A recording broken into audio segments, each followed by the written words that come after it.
성부와 성자와 성령의 이름으로. 아멘. 하느님 우리 아버지와 주 예수 그리스도께서 내리시는 은총과 평화가 여러분과 함께.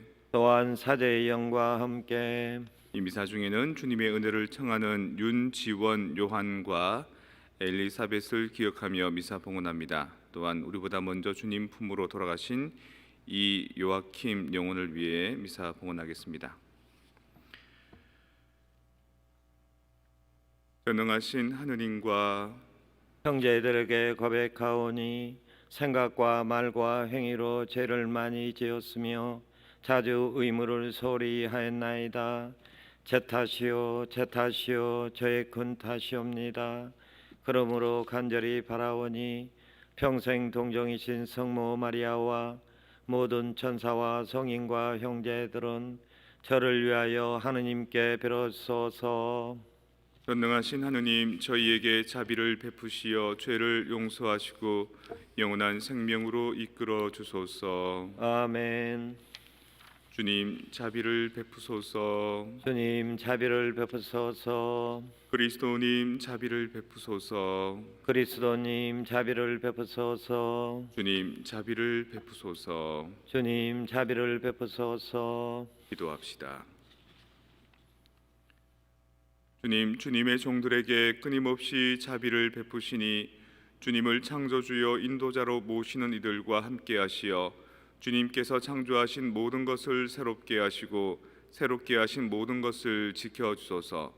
성부와 성령과 함께 천주로서 세세 영원히 살아계시며 다스리시는 성자 우리 주 예수 그리스도를 통하여 비나이다.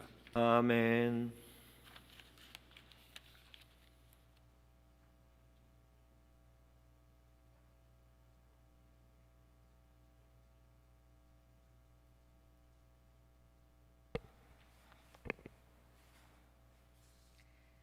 민수기의 말씀입니다.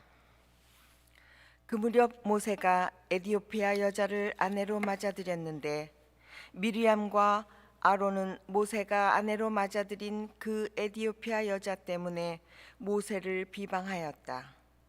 그들은 이렇게 말하였다. 주님께서 모세를 통해서만 말씀하셨느냐? 우리를 통해서도 말씀하시지 않았느냐? 주님께서 이 말을 들으셨다. 그런데 모세라는 사람은 매우 겸손하였다. 땅 위에 사는 어떤 사람보다도 겸손하였다. 주님께서 갑자기 모세와 아론과 미리암에게 말씀하셨다. 너희 셋은 만남의 천막으로 나오너라. 그들 셋이 나오자 주님께서 구름 기둥 속에 내려오셔 천막 어귀에 서시고 아론과 미리암을 부르셨다. 그 둘이 나와서자 말씀하셨다. 너희는 내 말을 들어라. 너희 가운데 예언자가 있으면 나 주님이 환시 속에서 나 자신을 그에게 알리고 꿈속에서 그에게 말할 것이다. 나의 종 모세는 다르다. 그는 나의 온 집안을 충실히 맡고 있는 사람이다. 나는 입과 입을 마주하여 그와 말하고 환시나 수수께끼로 말하지 않는다. 그는 주님의 모습까지 볼 수 있다. 그런데 너희는 어찌하여 두려움도 없이 나의 종 모세를 비방하느냐? 주님께서는 그들에게 진노하시며 떠나가셨다. 구름이 천막 위에서 물러가자 미리암이 약성 피부병에 걸려 눈처럼 하얗게 되어 있는 것이 아닌가? 아론이 몸을 돌려 미리암을 보자 과연 그 여자는 악성 피부병에 걸려 있었다. 아론이 모세에게 말하였다. 아, 나의 주인님, 우리가 어리석게 행동하여 저지른 죄의 값을 우리에게 지우지 마십시오. 미리암을 살이 반은 뭉그러진 채 모태에서 죽어 나온 아이처럼 저렇게 놓아주지 말아 주십시오. 그러자 모세가 주님께 하느님 제발 미리암을 고쳐주십시오 하고 부르짖었다. 주님의 말씀입니다. 하느님 감사합니다. 주님 당신께 죄를 지었사오니 저희를 불쌍히 여기소서. 주님, 당신께 죄를 지었사오니 저희를 불쌍히 여기소서. 하느님, 당신 자애로 저를 불쌍히 여기소서. 당신의 크신 자비로 저의 죄악을 없애주소서. 제 허물을 말끔히 씻어주시고 제 잘못을 깨끗이 지워주소서.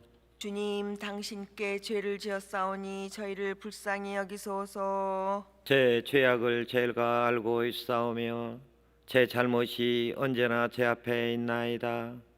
당신께 오로지 당신께 잘못을 저지르고 당신 눈앞에서 악한 짓을 하였나이다. 주님, 당신께 죄를 지었사오니 저희를 불쌍히 여기소서. 판결을 내리셔도 당신은 의로우시고 심판을 내리셔도 당신은 떳떳하시리라. 보소서, 저는 죄 중에 태어났고 허물 중에 제 어미가 저를 배웠나이다. 주님, 당신께 죄를 지었사오니 저희를 불쌍히 여기소서. 하느님, 제 마음을 깨끗이 만드시고 제 안에 굳건한 영을 새롭게 하소서. 당신 앞에서 저를 내치지 마시고 당신의 거룩한 영을 제게서 거두지 마소서. 주님, 당신께 죄를 지었사오니 저희를 불쌍히 여기소서. 할렐루야. 할렐루야. 스승님, 당신은 하느님의 아드님 이스라엘의 임금님이십니다. 할렐루야. 주님께서 여러분과 함께 또한 사제의 영과 함께 마테오가 전한 거룩한 복음입니다. 주님 영광 받으소서. 군중이 배불리 먹은 다음 예수님께서는 곧 제자들을 재촉하시어 배를 타고 건너편으로 먼저 가게 하시고 그동안에 당신께서는 군중을 돌려보내셨다. 군중을 돌려보내신 뒤 예수님께서는 따로 기도하시려고 산에 오르셨다. 그리고 저녁 때가 되었는데도 혼자 거기에 계셨다. 배는 이미 무태서 여러 스타디온 떨어져 있었는데 마침 맞바람이 불어 파도에 시달리고 있었다. 예수님께서는 새벽에 호수 위를 걸으시어 그들 쪽으로 가셨다. 제자들은 예수님께서 호수 위를 걸으시는 것을 보고 겁에 질려 유령이다 하며 두려워 소리를 질러댔다. 예수님께서는 곧 그들에게 말씀하셨다. 용기를 내어라. 나다. 두려워하지 마라. 그러자 베드로가 말하였다. 주님, 주님이시거든 저더러 물 위를 걸어오라고 명령하십시오. 예수님께서 오너라 하시자 베드로가 배에서 내려 물 위를 걸어 예수님께 갔다. 그러나 거센 바람을 보고서는 그만 두려워졌다. 그래서 물에 빠져들기 시작하자 주님 저를 구해 주십시오 하고 소리를 질렀다. 예수님께서 곧 손을 내밀어 그를 붙잡으시고 이 믿음이 약한 자야 왜 의심하였느냐 하고 말씀하셨다. 그리고 나서 그들이 배에 오르자 바람이 그쳤다. 그러자 배 안에 있던 사람들이 그분께 엎드려 절하며 스승님은 참으로 하느님의 아드님이십니다 하고 말하였다. 그들은 호수를 건너 겟네사렛 땅에 이르렀다. 그러자 그곳 사람들이 그분을 알아보고 그 주변 모든 지방으로 사람들을 보내어 병든 이들을 모두 그분께 데려왔다. 그리고 그 옷자락 술에 그들이 손이라도 대게 해 주십사고 청하였다. 과연 그것에 손을 댄 사람마다 구원을 받았다. 주님의 말씀입니다. 그리스도님 참여합니다. 평화를 빕니다. 평화를 빕니다. 프랑스 영화 중에 초콜릿이라는 영화가 있는데요. 줄리엣 비노슈라는 뽕네프의 연인들이라는 영화에서 상당히 각광을 받았던 배우가 나옵니다. 근데 동네가 어떤 동네냐면 가톨릭 동네입니다. 성당을 중심으로 해서 모든 사람들이 열심한 신앙으로 늘 일상적인 삶을 꾸준히 살고 있는 동네인데 거기에 이제 줄리엣 비노슈라는 그 여자 주인공이 가는 거죠. 그 사람은 성당을 안 다니는 사람입니다. 우리로 따지면 이방인인 거죠. 외인인 거죠. 근데 거기서 또 뭐를 파냐면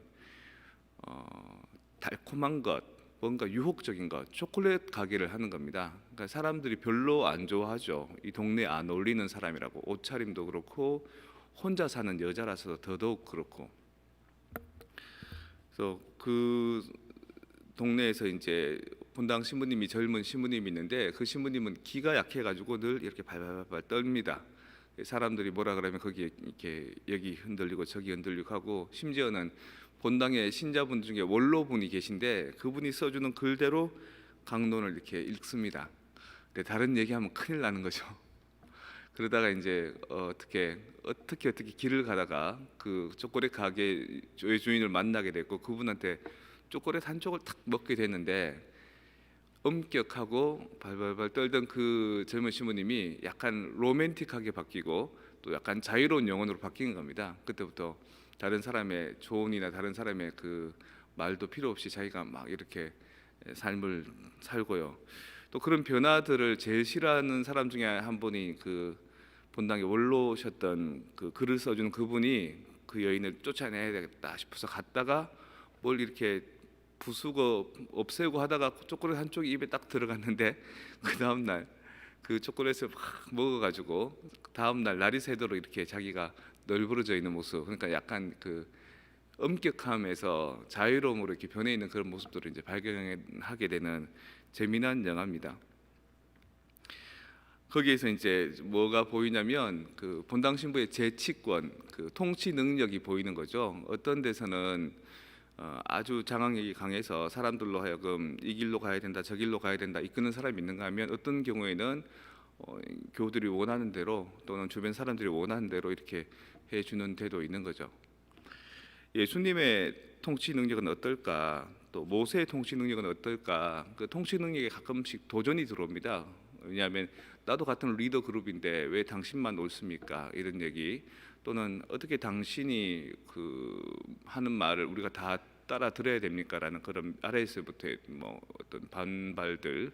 근데 그 두 가지 경우들이 어떠한지 모르겠지만 예수님께서는 가만히 놔두십니다. 가만히 놔두시다가 풍랑이 일 때, 사람들이 다 빠져 죽을 때 딱 나타나십니다. 그리고 구해 주십니다. 그 통치권만큼이나 더 좋은 능력은 없는 거죠. 시시콜콜하게 그 뭔가 마이크로 매니지먼트를 한다고 이러세요 저러세요 하면서 사람들을 불편하게 하는 게 아니라 모든 것을 허용하고 모든 것을 그 장려하고 격려시키다가 어려움이 닥칠 때 그 어려움들을 이렇게 딱 끌어모을 수 있는 그 능력을 예수님께서는 보여주시고 모세는 보여주는 겁니다.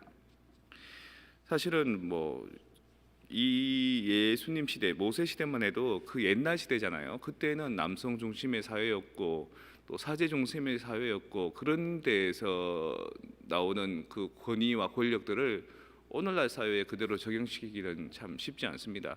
그래서 오늘날은 저마다가 모두 이니셔티브를 발휘해서 자발성을 발휘해서 능동적으로 활동할 수 있도록 서번트 해주는 게 최고의 리더십, 최고의 통치권이 아닌가 싶은 생각을 해봅니다. 그래서 저도 아직까지 잘 모르겠는 것이 많은데 여러분들께서 스스로 자발적으로 뭔가를 이렇게 열심히 해나가시는 모습을 볼 때 감사하고 또 고맙습니다. 그것이 저한테 뭐 침해가 되리라, 위해가 되리라고는 뭐 조금도 생각하지 않습니다. 오히려 혹시 제가 꼭 해야 될 몫이 있을 때, 그 누군가가 하기 힘들지만 누군가 목숨을 다해서 해야 될 일이 있을 때 제가 나서고 제가 하면서 여러분들로부터 제가 정말 귀한 목자구나, 정말 필요한 목자구나라는 존재 가치를 드러낼 수 있도록 잘 준비하고 때를 잘 살피고 적절한 타이밍에 또 헌신할 수 있도록 그렇게 살아가도록 노력하겠습니다.